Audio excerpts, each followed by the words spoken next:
Welcome to another episode of Merge Extra. Today we have Hiba al Kiyumi. She is the founder of Eva Clinics and she's also a member of the SME committee in the Chamber of Commerce. Hiba, welcome to the show. Thank you very much for inviting me. It's a pleasure. Thank you. Can you introduce yourself before we begin this? Hiba al Kiyumi. I started Eva Clinic in 2018 and also I have work experience around 15 years. I'm an engineer in the networking and also I have a master degree in business. That's it. Okay. Tell me, I'm interested about how you started Eva Clinics, why you started Eva Clinics. Can you tell me about that story? Actually, it was a passion that I have in beauty and dermatology. Okay. And I started in different businesses before, but I wasn't very focused on. But when I started Eva Clinics, it was a project that went successfully and I continued on. The growth that happened during Corona was a very challenging period, and I proved that I can do better and I can do a lot in this business. What kind of challenges do you mean?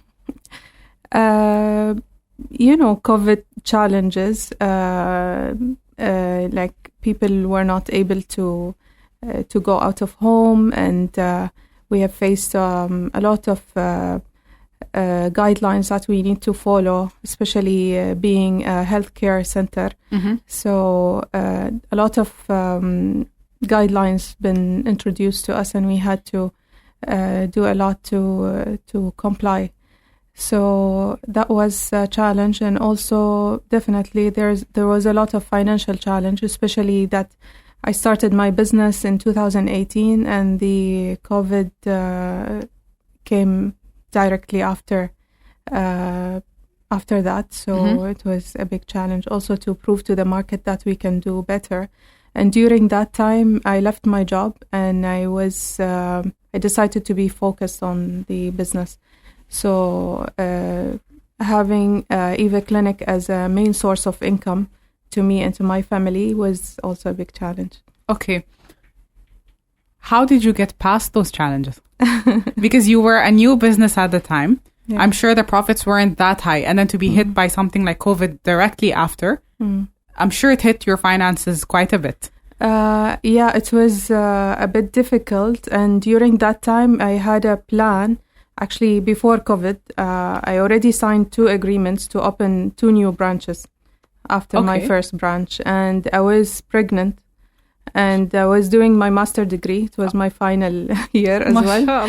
Yeah, and the sad thing also, my mom passed away in the same period. So it was really challenging emotionally and from all the sides.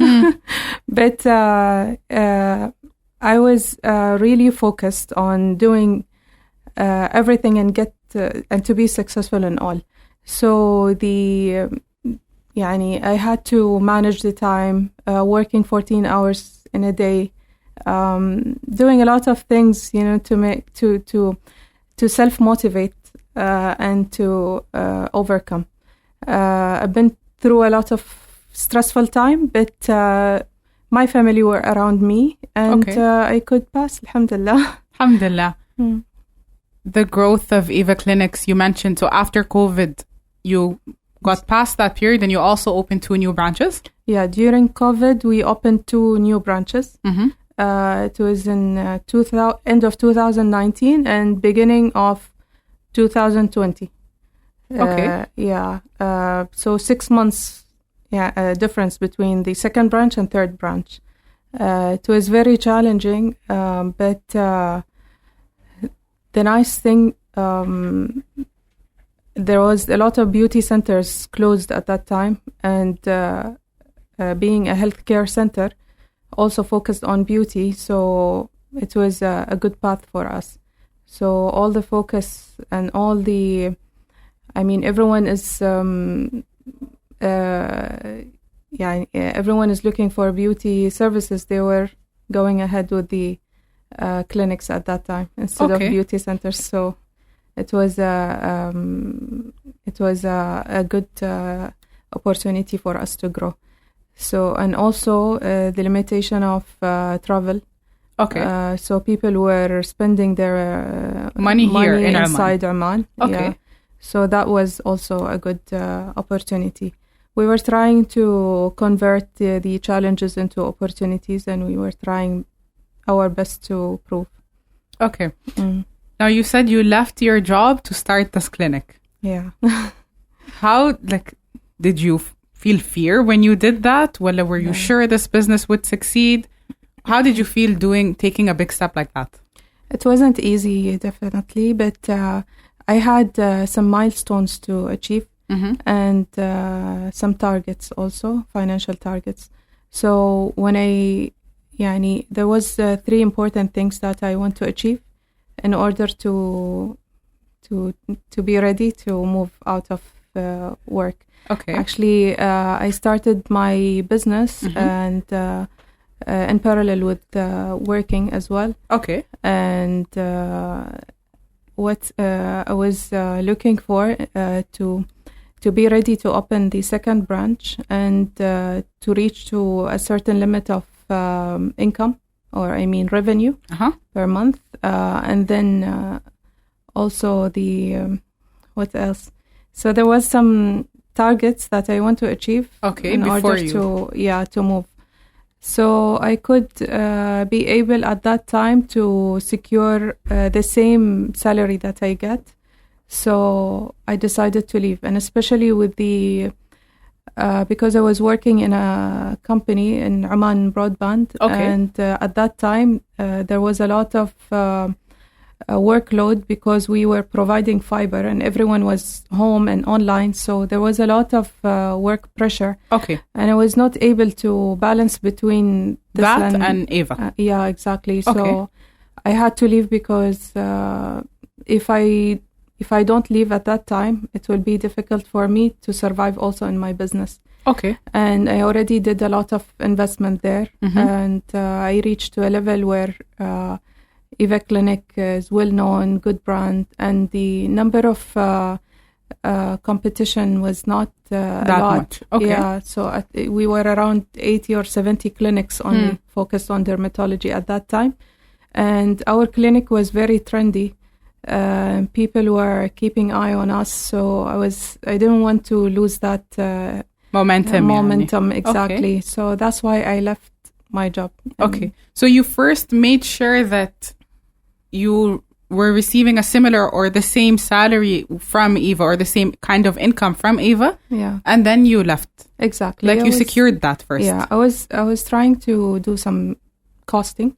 Okay. Where I make sure that I can get the same salary, I can compensate. Okay. Otherwise, if you cannot cover, it's difficult to leave. Okay. And after 2 years, almost 2 years of being, working in parallel, I could reach to that target. So this is one of the milestones that I wanted to achieve in order to leave my job. Okay. Yeah. Okay. So before I ask your advice that you would give, I want to ask, as a woman starting a business, you also mentioned a number of things. You mentioned that you were pregnant. You mentioned, I think your mom, Allah yarhamha. Yeah. But in the sense of you had a family, you're married, children. Yeah. How did you balance that, number one? And number two, did you face any challenges with opening a business because of the fact that you were a woman? Did you feel that? At the beginning, yeah, it's difficult to start. And what I advise other women, do not take an advice from everyone. Take the advice only from people who have experience in the same field. So I just surprised my family that I opened the clinic. So even your family, you didn't tell your family from before? Yeah, I just decided, like that. It was actually, it was a business of my friend, and I bought the business. Okay. Yeah, so I started from failure, not from scratch. So what I did is really challenging. Balancing with the family, as you said, and other activities that I was doing. Actually, I was dividing my time into 4. Okay. And I was in my duty at work, and I was going to the college, and then after that I go home, or sometimes I go to the clinic 2 hours, and then I go home to sit with my kids, and also to look after my health as well. And it was difficult, definitely. I was having a lot of phone calls. I was working from home sometimes, but it was really I don't know how to say, but it was interesting because I like to work under pressure. Okay, so you're the kind who you like working when it's difficult, when it's pressure. Okay. I like to work under pressure, and I feel that I am more creative when I am at work, working with my hand, facing clients. I was doing all kind of job inside the clinic, so I can understand what customer want and what is the best offering that I can do. Sometimes I feel guilty, especially with my kids. Okay. So you feel guilt? I feel guilt, yeah, but I was also thinking that they are very young at that stage where even if I stay with them, I will not be able to do a lot, you know, because maybe at the time they grow and they start school and this, they will need me more. I want to be established at that time. So that you're able to be there for them when they will need it more. Yeah, and definitely I had a lot of breaks in between where we travel and we have quality time with the family. Okay. So, and also we were dividing the responsibilities, me and my husband at that time. So that was really helping. And also my mom was around us. So it helped. Yeah, it helped a lot. So if you have people around you believing on your vision, it's really helping. Okay. Yeah. So you had support of your husband, your family, your mom, your sisters. Until now. Until now. Yeah. Okay. So they always believe on me and believe on my vision, and they help me to achieve it. Yeah, to achieve it from all kind of support. Because when I started my business, it was self-funded also. Okay. Yeah, and I was trying to reinvest the profits into the business itself and to make the growth coming directly from the business itself. Okay. Because it was challenging at that time. During COVID, SMEs were not able to get fund or there is a lot of cover your cost even maybe was difficult. Definitely. So that was very challenging, and I was trying my best to reinvest, also not to have any liabilities or any high expenses around. So I managed to do the business with the lowest cost and to reinvest to assure the growth. And since I was there, always focused on the business and keeping my eye on the business, it was going successfully, because most of the people who are coming to the clinic, they're coming through my by relations, because they know me. Okay. And definitely after succeeding in the business, I started to do personal branding or self-branding.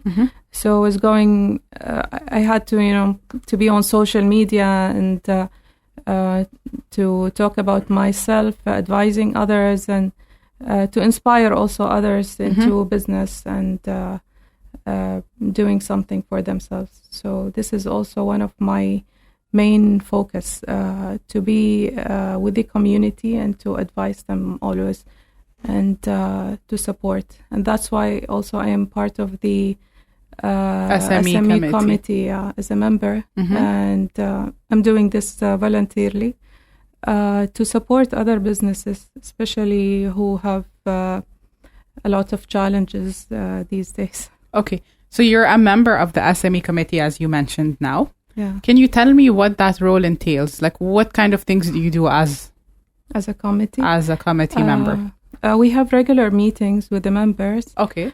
During the meeting, we discuss the challenges that the SMEs are facing in different sectors.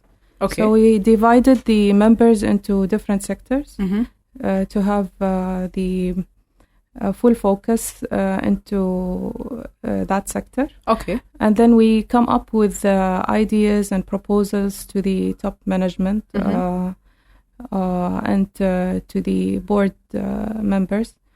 And then we try to follow or to apply these plans, actually, to make it into actual and real work. Okay. This is the main thing that we do, actually. And then we have to also participate into different seminars outside. And then also we sometimes we have to meet other business people from different countries. Okay, see their experience, like knowledge sharing? Knowledge sharing and business as well. Okay. Exchanging. Business exchanging. Okay. Mashallah, you started your own business and then you joined as an SME committee member? Recently, okay. So you started your own business, then you wanted to help others with their businesses. Why do you feel it was important for you to help other people in their SMEs, to build up their SMEs? I feel it's something from loyalty and as a business development for the country, and this is really important because we have to pay something to our country and to the society as well. And if people doesn't have such experience, why not to share and to help them? And since we have experience, and also we need to inspire the future generation of Omanis, women and men as well, to develop and to do a lot to this country. If we don't work hand to hand, we will not reach anywhere as a country. And we cannot compare ourselves with any other countries because Oman is different. It's and unique. Very unique, and we have a lot of uniqueness as well.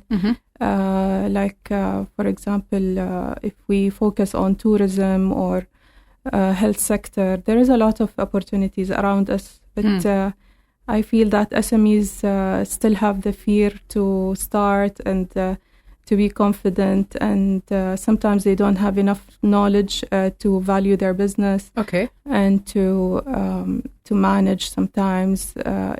So since I'm also master degree into business and entrepreneurship, so I have I feel that I have enough knowledge to share. Okay. In terms of starting your brand, one thing you mentioned in the conversation is that you also used you used your personal image to make sure that to pursue this brand, to build this brand.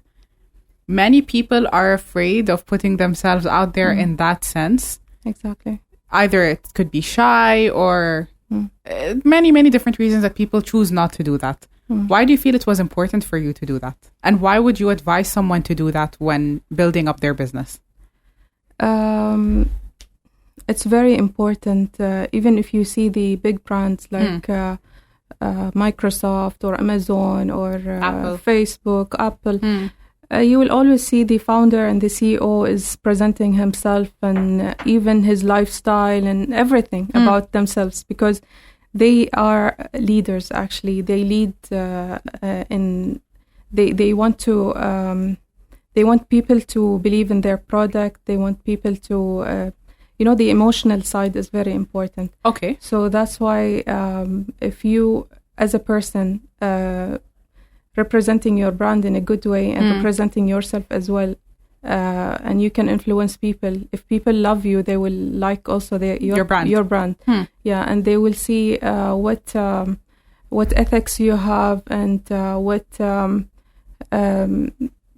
the way you deal, how the quality of life you're following, and so they will feel that your business is something similar to your personality. Okay. So people will be influenced to follow your brand if they believe on you and they like you. Okay. So this is the thing. It was really challenging since we are, our culture is still their gender.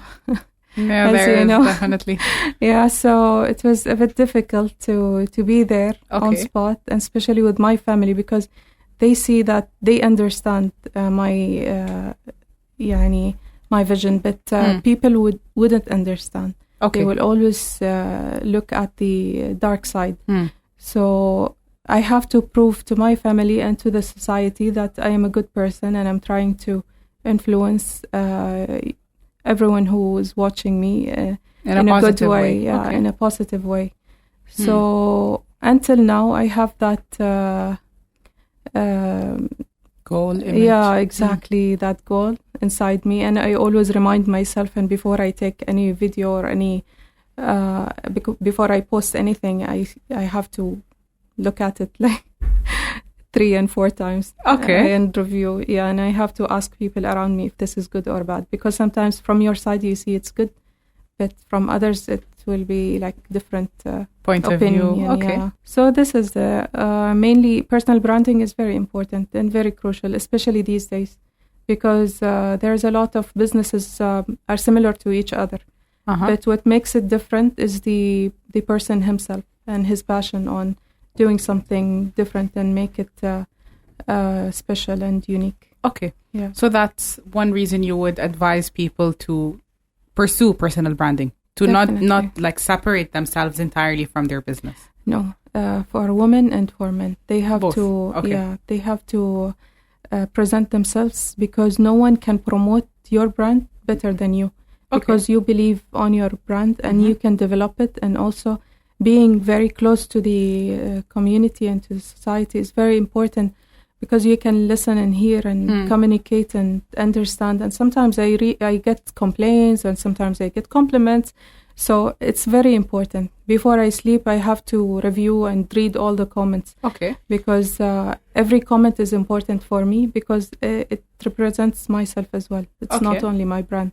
So I check also my all the Instagram pages, even the businesses. I have to go through it and see what's going on in the direct messages or in the comments as well.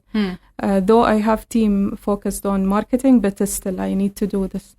And everything in your personality, like how you dress up, how you talk, how you stand, how you communicate, is very important, because now I'm not only Hiba, I'm Hiba owner of Eva Clinics. Yeah, so the people always will connect and relate. Yeah. One thing you also mentioned a number of times throughout this is that you were very present in your business. So you, even when you were doing other things, you had your job, you had your kids, you had your masters, you would still make sure you have time to go yourself and see. Even though I'm sure you have someone who's helping to manage, you have your employees, you would still be there. Yeah, you still are the one who reads the comments and does all that stuff. Yeah, I'm always a shadow. I'm always there, but as a shadow. Like sometimes I'm there physically and sometimes remotely. Most of the time now I'm remotely connected. Why I do this? Because it's 5 years since I started the business. Okay. And I want my staff to be leaders. I don't want them to be led always by me. Okay. I want them to take decisions. I want them to think out of the box. I want them to have that leadership skills. Because if I am there, everyone will jump into my office and they will keep asking rely questions, on you. and they rely on me. Okay. So when I am there, but as a shadow, they face something suddenly, they will definitely try to handle it on their own. Yeah. Otherwise, if I am there, my door doesn't close. It's always open. Everyone's coming to you. Everyone is coming, and they ask for. There's a lot of things that they want to discuss, and time pass, and I cannot focus. And especially that I have تقريبا around 50 employees. Under you, okay. Yeah, under me. Across so imagine, all 3 branches? Yeah, so okay. imagine 50 calls every day, 50, you cannot. So I need to delegate responsibilities to my team and also to create and to generate new leaders. And especially they are Omanis. Okay. So they can do this better than me even. So, and also when you pass leadership to others, you will see different ideas because not always your idea is correct. Sometimes you need to negotiate and you need to discuss, you need to brainstorm with others. So when you pass this delegation to others, you will see different kind of leadership that might even do better than you. And I feel that I am old and maybe they're young and they know like new mind, what's new happening. Trends, new things. So I always give them the cup to manage and to lead. So what struck me in what you're saying is that there is a balance. There's a balance between you as a business owner still watching over your brand while giving space to your employees to come up as leaders, to handle and delegation. So there's a balance between delegation and watching over your brand. Yeah, sure. Okay. Yeah. How would you advise new business owners in this sense? When should they start delegating? When should they be there present? Yeah. Is there like, for example, maybe in the beginning you have to be present and then you have to start delegating, or delegate from the beginning? Or what would you say in this sense if you're starting a new business? If you start a new business, don't be very excited and judge the business from beginning. Okay. Like some of them in the first month or second or after 5 months, they feel that they have successful story and they start to have that ego that I am successful and خلاص I will stay at home and I don't need to manage. I have my people to manage. This is very wrong. You need to be there. You need to be up to date. You need to stay focused. Sometimes your employees get demotivated or negativity going around the employees, the grouping and stuff like that. So you should always be there in order to manage their also mental mental well-being at work. Yeah, well-being at work, exactly. It's very important. And also you need to reach to a stability where at the beginning definitely everyone is trying their best to be a very special business and differentiate yourself from other competitors and stuff. And then the second stage is the growth. If you have a good offering and good product or services, then the growth will start. But when you start growing, there is a lot of competitors watching you. So they will start attacking you. Okay. In order to stay stable in the business, you need to have different ideas. You need to be creative and you need to innovate. Okay. And new ideas and keep innovating. So business, you cannot rely on others and you cannot keep the business as it was from the beginning. Yeah. You can have some breaks in between, but you need to jump into the business if you see the income is going low or there is any issue or with the staff, with their loyalty, with the brand, competition coming out, and you have to be always creative. The break that you take is not a break from the business itself. It's a break sometimes from going work, but you have to, for example, attend exhibitions out of the country. You need to travel and see other businesses, how they do. You need to do a lot of research and reading in order to develop your business.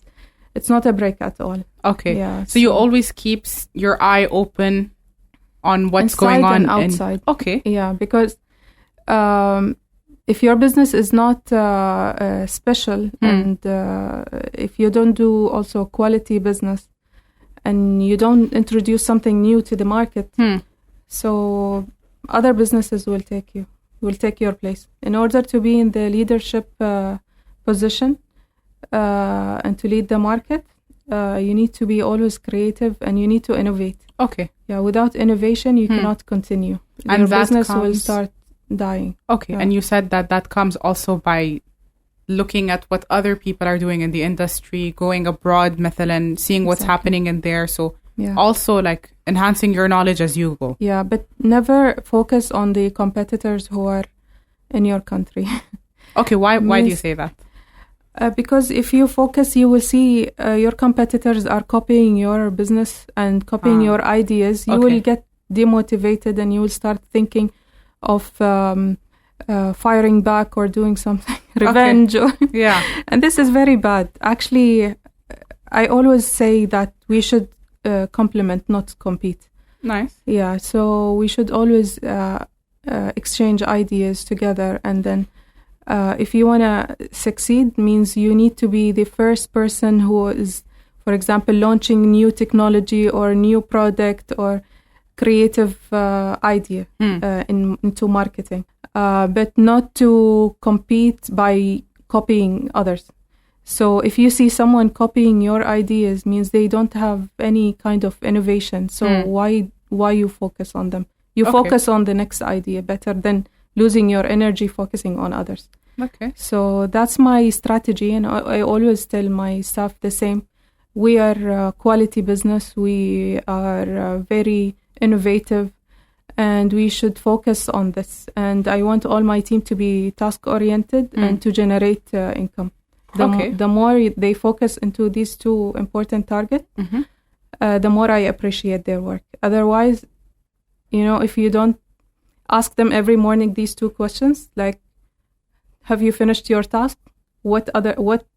How much you bring to the business?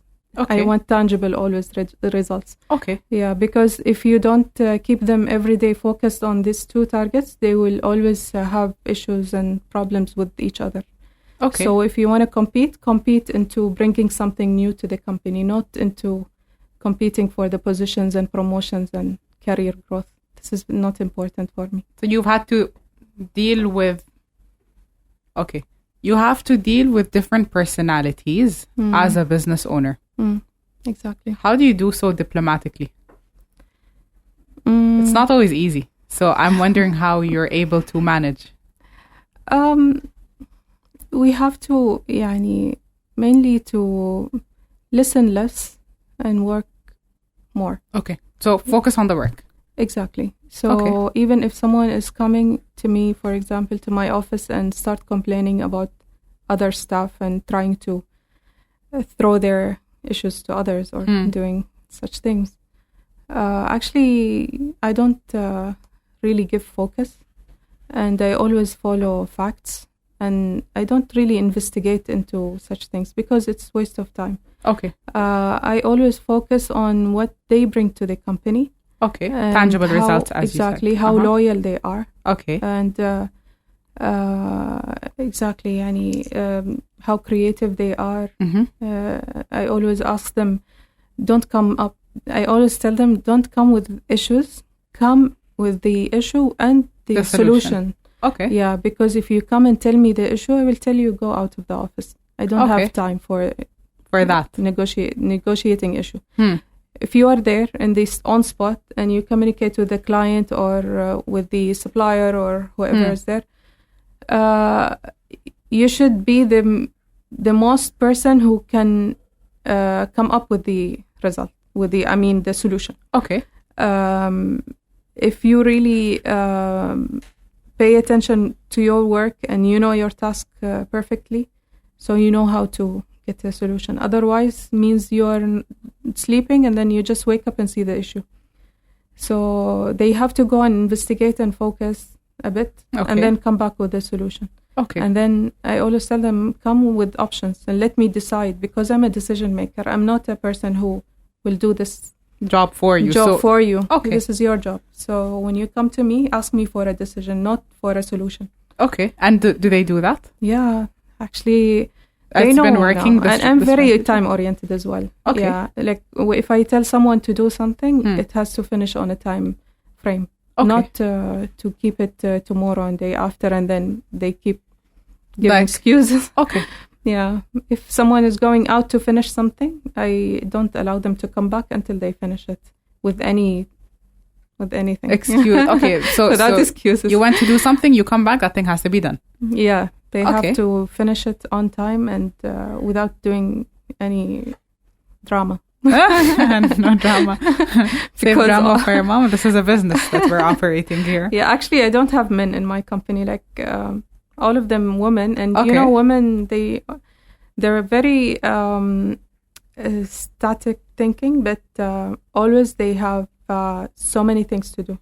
So time management and focus, sometimes it's out. It falls through. Okay. Yeah, but I always bring them back to the track. And I always tell them that don't let me feel that I'm mistaken, that I chose you. Always. So they have to prove themselves that they're able. That you are the right person in the right position. Okay. And if I feel that they are bored of their job and they keep delaying, I change their tasks. Yeah, okay. Yeah, so I change directly, like without asking even. Like today you will do this job and she will do this job. Like okay, to make sure that it's all. Yeah, it's all done and they are more motivated to work. And interested. Okay. Yeah, and that's it. Okay. I'm interested in the fact that you have some people have a very different leadership style in the sense that they say, always listen to your employee, talk to them about their problems, things like that. And then I've also seen a leadership style that's more like yours, that this is work, it needs to get done. Exactly, because time flies. Okay. And rules and regulations are also changeable.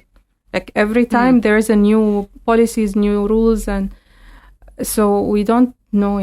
Sometimes totally different guidelines coming out, especially Ministry of Health. It's very difficult to deal with because it's focused on people's health. Okay. So they will always come for inspection, and they will see something wrong here or there, or even in the files, or everything they check. So I always tell them that you have to inspect the place before even they come, and you have to follow the renewals and everything. It has to be on track. Otherwise, if we fail to do something today, tomorrow we don't know what changes will happen. Okay.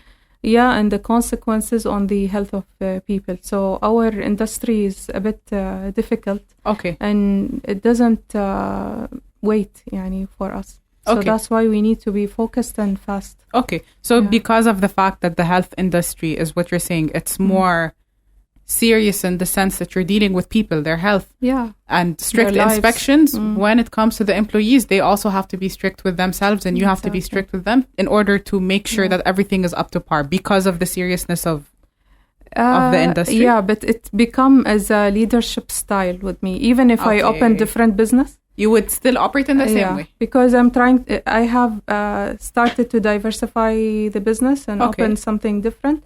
But still, I have the same leadership style. Okay, that's the leadership style that you have developed. Can you talk about what else you're opening? Well, not yet. I started Eva Boutiques in the malls, and the main idea was to support SMEs and home businesses to showcase what they have to sell through our channels, our boutiques. And it was for a period of time, and now we have our own products to be displayed, and also we are starting online business on selling the same line, but online through a website, and we will be inviting others to also participate in. I have some other businesses as well, but it's a B2B business, like doing workshops and stuff for the government sectors. And what else? This is and I have some collaborations with companies from abroad doing their business here. Okay. Yeah, but it's a new line and different focus, and that's why I started this because I feel that I'm settled in the clinic and things are going smooth. Now you have the chance to explore other areas. Now I need to, because we don't know this business. The size of competition is very high, and I want to make sure that if some you diversify your income. Exactly. Okay. Because it's difficult. It's difficult because now, when I started, it was 70 or 80 clinics, and now it's around 300. In Oman? In Oman, in dermatology clinics. Okay. Yeah, so it was easy for us to compete and to be presented, and now we are doing double effort in order, or even more. Okay. In order to just be maintain. There. Okay. Yeah, to maintain. So I don't know in future. Definitely, I am trying to expand into the same business. Like I added surgery sector. I mean surgery line, and which is plastic surgery, and I added also podiatry, and I added what else? So there is a new lines inside the business and new machines introduced. But still, like I feel we work hard, but we don't get the same revenue as before, and Okay. our Due to expenses the are higher. Yeah, due Okay. to competition. So that's why we need to diversify. And globally, actually, it's known that most of the companies, after 3 years, they close, and there's also a lot of companies after 5 years they close. Because of business challenges, I said. Okay. Yeah, because when you start unique, and then you get a lot of competition. So there is a lot of companies who pull out from the market because of the size of competition. Okay. So it's very challenging. Now, okay, we passed the 3 years. Now in the 5 years, it's challenging, but we are trying also to stay there. Okay. Yeah. And just in case, you've also diversified your income, started other businesses. Exactly. Okay. Okay. Thank you very much for joining us. Thank you for sharing your story. Thank you. I'm very happy to be with you, and it was very interesting talk. Though I was not prepared for such, know.